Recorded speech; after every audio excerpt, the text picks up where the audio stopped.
ለኢንስፔክተር ለፖሊሱ ደውላ ና ቶሎ ብላ እንገናኝ ብላ ከተገናኙ በኋላ አቤል የእህቱን ገዳዮች መበቀል ይፈልጋል ስትለውም ታዲያ ከየት ነው የሚጀምረው ሲላትም አቤልም መጀመሪያ ዛሬ ቀጥሮታል ለካ አሁን ነግሮኛል ሲላትም እንዴ ታውቃለህ እንዴ ፖሊሱ ስትለውም ከፖሊስ የሚደበቅ ነገር ምንም ነገር የለ ሁሉንም አወራለሁ አንቺ ግን በደካማ ጎኔ ስለመጣሽ ነው ይላትና ያውም በደካማ ጎኔ ማለቱ ገንዘብ ማለት ነው።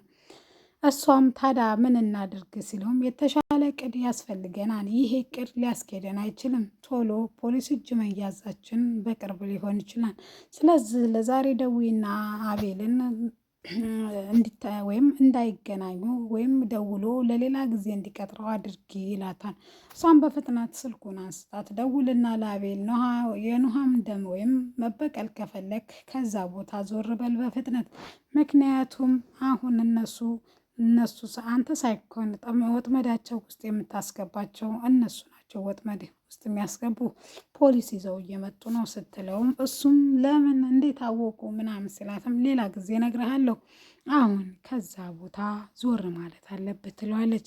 እሱም እሷን ሰምቶ ዞር ይላል። ቆይ ሶስተኛ ሰው የሚያግዘን ሰው አለ ብለሽ ነበር ማን ነው ሲላትም ሰዓቱና ቦታው ከደረሰ እኔ አስተዋውቅሃለሁ አላስተዋውቅህም አላልኩም ትለዋለች። እሱም እሺ በቃ እንደዛ ከሆነ ብሎ ትንሽ ቢዘገይም ቃል ወደነ ዜማዬ ጋር ደረሰ። ስለዚህ እንዴት ነው ደወለ ሲላቸውም አይ አልደወለም ነበር እኛን እኔ ደወልነው ብሎ እና ምን አለ ስለው እዛ ቦታው እንደሆነ ነግሮናል ስለዚህ እንሂድ ሲለትም እንዴት እንትና አልነገረችውም እድል እየተጫወተችብኝ ነው ማለት ነው ይችሊ ብሎ ቆይ አንዴ ስልክ ልደውል ብሎ እየተርበተበተ ለእድል ሲደውላት ደውልለት ሳይሆን ያልኩት ዞር በል ነው ስለዚህ አልደወለለትም ሲለውም በቃ ካረጋገጠ በኋላ በቦታው ሊገኙ ሲሄዱ በቦታው ስር ወይም በአዲሱ ፎቅ ስር ሲሄዱ ማንም ሰው አልነበረም።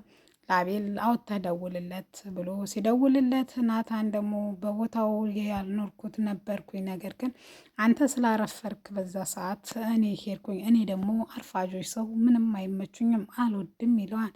እሱም እንዴት ነው እንደዛ የሚሆነው እኔ እኮ መንገድ ተዘጋግቶብኝ ነው ብሎ አጠቴ ቢያቀርብም ወይም ምክንያት ቢሰበስብም እሱ የኔ ችግር ስላልሆነ ልረዳህ አልችልም ስለዚህ የራስ ጉዳይ ብሎ ስልኩን ዘግቶበት ይወጣል። እሱም እሺ በቃ ብሎ ዜማዬና እሱ ተለያይተው ወይም ቃልን ተለይተውት አንተ በቃ በዚህኛው በኩል ሄድ እኛ ደግሞ በዚህ እንሄድ ብሎ እየሄዱ እያለ መንገድ ላይ ቁጭ አሉና ግን ዜማዬ ቃልን ምን ታደርግ ምን ያክል ታምኚዋለሽ የምሬን ነው እኔ የሆነ ልክ ያልሆነ ነገር እየተሰማኝ ነው ሲላትም ቃልን በጣም እንደምታምነውና ለዚህ ደረጃ ለመድረሷ የእሱ መስዋዕትነት እንዳለበት ይነግራታል።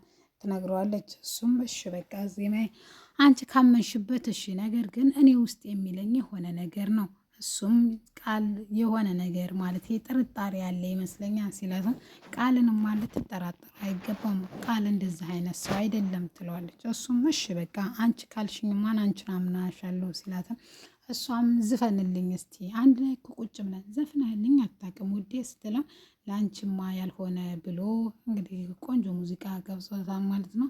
ማሬ ማሬ ማሬ ማሬ የሚል ሙዚቃ ይጋብዛታል እየዘፈነ እያለ ኢዛና ደውሎ ለእድል ቶሎ በፍጥነት እንገናኝ ምክንያቱም ናታን አምልጧል ናታንና ልዑል ተገናኙ የኛ ህይወት አበቃለት ማለት ነው ስለዚህ ወንድማማቾቹ ሳይገናኙ ቶሎ እናገኛቸው ብሎ እሷን በፍጥነት ከጠራት በኋላ ከተገናኙ በኋላ ምን እንደሚሻል እንዴት እንደዚህ ታደርጋለህ እንዴት ናታንን ትለቃለህ ናታን እኮ በጣም ከባድ ሰው ነው ሲላትም የናታንን ደካማ ጎን አውቀዋለሁ አብሮ አደጋቸው መሆኔን አትርሺ ይላታል። እሷም ምንድነው ደካማ ጎናቸው ታዲያ ንገረኝ ስትለውም ደካማ ጎኑ ልዑል ነው በወንድሙ ምንም ነገር ያደርጋል ስለዚህ ልዑልን አግተን ናታን ማስፈራራትና ድጋሜ መግደል እንችላለን ሲላት ልዑልን እንደዚህ መያዝም ቀላል አይደለም ሲለውም ድጋሜ እንዲገልሽ አዝዤዋለሁ ስለዚህ ደውይለት አንቺን ስለሚያምንሽ ይመጣን ይላታል።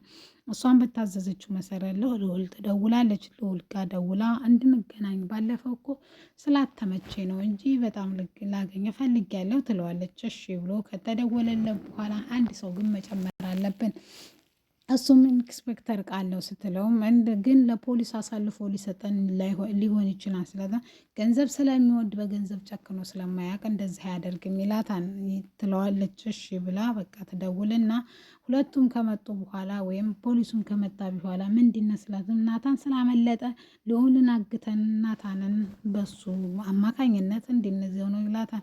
የእናንተ ጉድ መቼም አያልቅም። ደግሞ ማን ነው ናታን ስላትም ናታን ማለት በጣም ከባድ ሰው ነው ብሎ እኔ ጋ ግን ከባድ ሰው የሚባል የለም። እኔ ባገኘው አፈር ነበር ማስክተው ይላታል። እኔ ግን የምመክረ ነገር ባታገኘው ነው አንተና እሱ ከተገናኛችሁ፣ ምክንያቱም ከባድ ነገር ነው የሚፈጠረው። ናታን እንደዚህ በቀላል ከሚሞቶቹ ሰዎች ውስጥ አይደሉም ይለዋል። እሱም እንደዛ መስሎ ነው፣ እንደዛ እንዳይመስልህ፣ እኔ ከዛም በላይ ሰው ቢያጋጥመኝ ማንንም አልፈራም። ለማንኛውም ያን ጥጋበኛ ልዑልን ደውይለት ይሏትና ትደውልለታለች። እሱም እዛች አሮጌ ወይ እዛች አዲስ ፎቅ ስር እንደሚገናኙ ይነግራታል። እሺ ብላ እሷም እንግዲህ እንዴት እንደሚያግቱት ተመካክረው ተያይዘው ይሄዳሉ። ልዑል ቀድሞ ነበር በቦታው የተገኘው። ተገትሮ ሁለተኛው ፎቅ ላይ ቆሞ ነበር። ይሄው አንቺ ሂጂና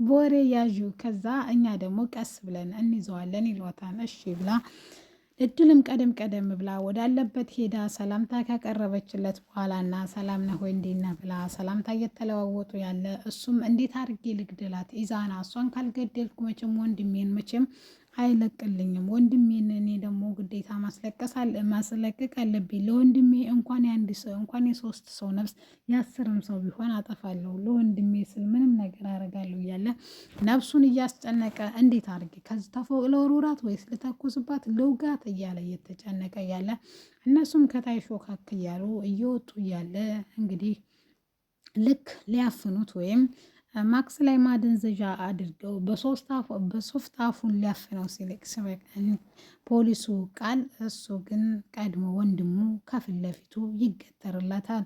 ወንድሙ ሲገተር ዞር ሲል ናታን ያየው ኢዛና ነበረ። በመግበትበት ስሜት ናታን ሲለው እሱም ኮፍያውን ላጥ አድርጎ ናታን መሆኑን በገሃድ ያሳያቸዋል። ዞር ብሎ ሲያይ ወንድሙ ነበረ። ናታን ሲል ወንድሜ ሲልም ፖሊሱና እንትና ቃሉና ኢዛናና እድል ለራሱ ወጥመድ እያዘጋጁለት መሆኑን ልዑል አወቀ። ምን እንደሚያደርጋቸው አላውቅም። እንኳን ወንድማማቾቹ በአንድ ሆነው ለየብቻ ራሱ ምን ያክል አቅም እንዳላቸው ጠንቅቀው ያውቃሉ። እድል ምን አለበት መሬት ተከፍታ በዋጠችን። ኢንስፔክተር ደግሞ ለገንዘብ ብሎ ፖሊሱ ማለት በጭራሽ ፖሊስ ሆኖ እንደዚህ አይነት ወንጀል ይሰራን ብሎ ያልገመተው ልዑል እዚህ ስራ ላይ ሲያገኘው በጣም ግራ ገብቶታል። ናታን ሁሉንም ከዛ ድራሻቸውን ያጠፋዋል። ፖሊሱንም ፍርድ ቤት እንደሚገናኙ በቅርብ ይነግረዋል። ይህን የሰማው ፖሊስ በጣም ቅስሙ ይሰበራል። ውድና የተከበራችሁ የዜማ ደግሞ ሶስተኛ ወገን ይገኛል።